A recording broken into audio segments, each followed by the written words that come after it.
আর চন্দননগরে বিজেপির মিছিলে উত্তেজনা। চন্দননগর থানা ঘেরাও বিজেপির, পুলিশ এবং বিজেপির কর্মীদের মধ্যে ধস্তাধস্তির ছবি। বিজেপির নেত্রীকে নিয়ে অপপ্রচারের অভিযোগ।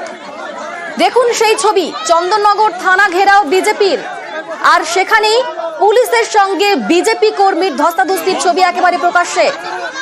চন্দননগরে বিজেপির মিছিল ঘিরে উত্তেজনা, বিজেপি নেত্রীকে নিয়ে অপপ্রচারের অভিযোগ।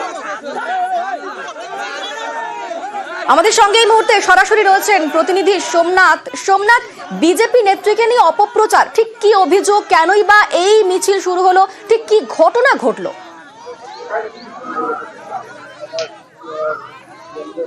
হ্যাঁ দেখো, বেশ কয়েকদিন আগে থেকেই এই বিজেপি বিভিন্ন চন্দননগরে বিজেপি যারা মন্ডল সভাপতি রয়েছে এবং মহিলা যারা রয়েছে বিজেপি কর্মী, তাদেরকে নামে বিভিন্ন অপপ্রচার চলছে।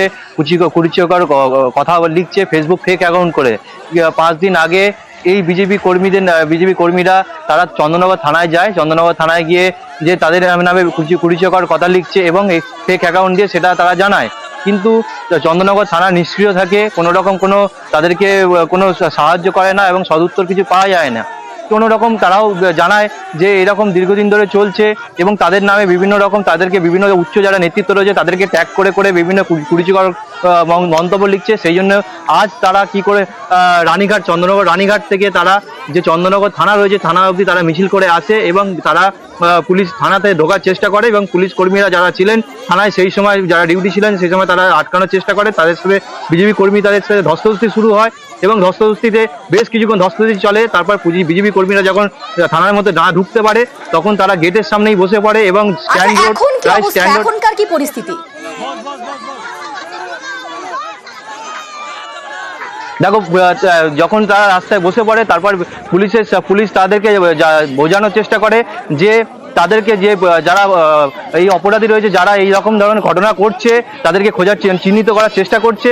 তাতেই তারা শান্ত হয় এবং ওখান থেকে বিজেপি কর্মীরা একটা টাইম দেয় যে 48 ঘন্টার মধ্যে তাদেরকে যাতে চিহ্নিত করে এবং যারা ফেক অ্যাকাউন্ট এরকম করছে তাদেরকে ইমিডিয়েট অ্যারেস্ট করা দরকার আছে। তারপরেই তাদেরকে আশ্বাস দেয় যে আমরা চেষ্টা করছি যে 48 ঘন্টার মধ্যে যাতে চিহ্নিত করা যায়। তারপরেই বিজেপি কর্মীরা ওখান থেকে জিডি রোড থেকে যে রাস্তা অবরোধ করেছে স্ট্যান্ড রোডে, সেই স্ট্যান্ড রোড থেকে তারা উঠে পড়ে এবং তারা উঠে যায়। ধন্যবাদ। পুলিশ কোনো স্টেপ নিচ্ছে না। পুলিশ যদি কোনো স্টেপ নিত তাহলে এখনো পর্যন্ত দোষী শাস্তি পেত বা দোষীকে অ্যারেস্ট করা হতো। আমরা আইসি স্যারকে জানিয়েছি যে যত শীঘ্র পারে যেন উনি এর কোনো স্টেপ নেয়, কে করছে তার প্রতি যেন লিগ্যাল কোনো অ্যাকশন আসে। স্যার আমাদের প্রতিশ্রুতি দিয়েছে যে হ্যাঁ আমরা দেখব।